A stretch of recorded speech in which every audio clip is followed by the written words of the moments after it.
ការពីលើកទី1ទី2នោះអត់មានអង្គការចុះមកជួយបង្រៀនហើយក៏អត់បានរៀនសូត្រអីត្រឹមត្រូវដែរ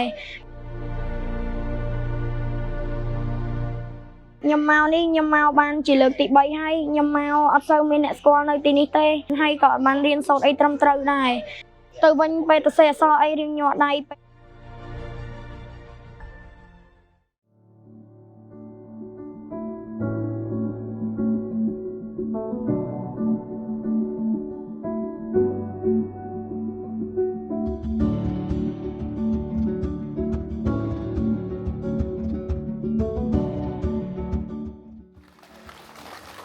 ខ្ញុំពេលបានកន្លែងលេងចាស់ហើយកន្លែងរៀនផងខ្ញុំមានអារម្មណ៍ថាអត់ stress ហើយពេលយើងមករៀនចេះ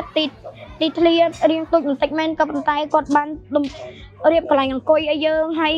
អង្គុយបានកន្លែងមកល្មមហើយយើងអាចសរសេរអក្សរអាចកែសភៅគាត់ពេកមួយថ្ងៃទុកអានបាន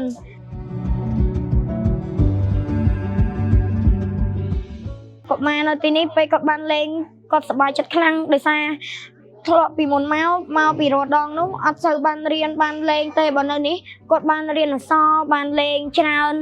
មានបានជួបគ្នាជារៀងរាល់ថ្ងៃអត់ដូចពេលដែលយើងនៅម្ដុំមកកន្លែងផ្ដុំគ្នាអញ្ចឹងគាត់រៀង stress អីពេលគាត់មកលេងនេះគាត់មានគ្នានិយាយជាមួយ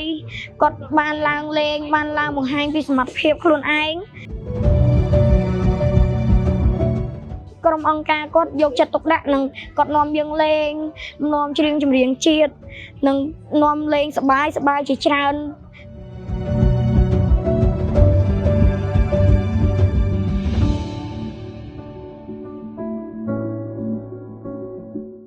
អង្គការនឹងគាត់បានមកជួយយើងច្រើនមែនតើអញ្ចឹងសូមបងប្អូន